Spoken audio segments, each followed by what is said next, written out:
Hello everyone and welcome back to my channel. In this video, I will teach you Introduction to Comprehension of an Unseen Passage. And in this, we will look at three topics. First, Introduction to Comprehension. Second, Meaning of Comprehension. And third, Concept of Comprehension.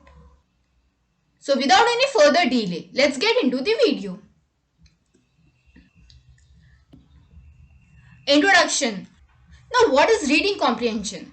It is a passage given in the exam paper which you need to read, understand, and answer the questions that follow. Some of the passages might be easy to understand while some others might not.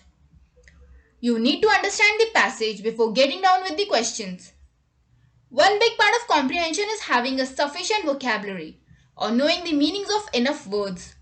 Readers who have strong comprehension are able to draw conclusions about what they read, and what is important and what is a fact, what caused an event to happen, which characters are funny, and so on. Thus, comprehension involves combining reading with thinking and reasoning. Now let's look at the meaning of comprehension. Comprehension includes the correct association of meanings with word symbols, the selection of the correct meaning suggested by the context, the organization and retention of meanings, the ability to reason one's way through smaller idea segments, and the ability to grasp the meaning of a larger unitary idea. Thorndike, born in 1971, describes reading comprehension simply as thinking. To comprehend, the pupil needs to understand language patterns, to recognize the structural elements composing a sentence, and to perceive the syntactic interrelationship of these elements. In other words, the pupil must understand syntax. Then Davis early noted that underlying comprehension are two general mental abilities. First, the ability to remember word meanings, and the second, the ability to reason with verbal concepts and hence with words. So basically, comprehension is a thinking process. It is thinking through reading. Reading comprehension must involve an interaction between the reader's world knowledge and the incoming messages. Over research, investigations of reading comprehension focused on how much a person could remember after reading something. If the person could correctly answer questions or restate parts of what was read, then it was assumed that comprehension had occurred. So, today this concept of reading comprehension has been expanded to include not only how much is remembered, but also a person's understanding of what was read. So, in order to comprehend prose, the comprehender must obviously have knowledge of language, and linguistics have segregated this knowledge into different levels. So, let's look at the first level. There is a phonemic level visual or acoustic input is recorded into basic speech sounds called phonemes. Then second there is a lexical levels which roughly corresponds to words. Then third there is a syntactic level which includes a set of rules that specify how categories of words are to be grouped or ordered.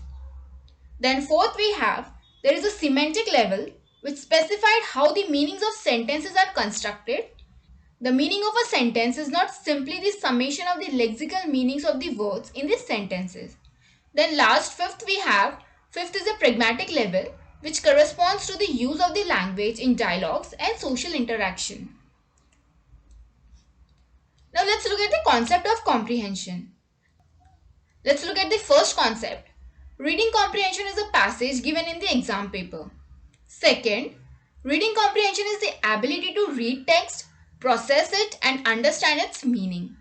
Third, in addition, they are aimed at testing a candidate's knowledge of two elements, that is, first, vocabulary and second, text comprehension. Fourth, and it is interesting to note that both these elements play a crucial role in better understanding of the passage. That is, for understanding a text, one must have better knowledge of vocabulary. But what is more complex and varied out of the above two elements is the text comprehension. Let's look at a fifth point. The current trend is that the questions that come in the reading comprehension are inference based.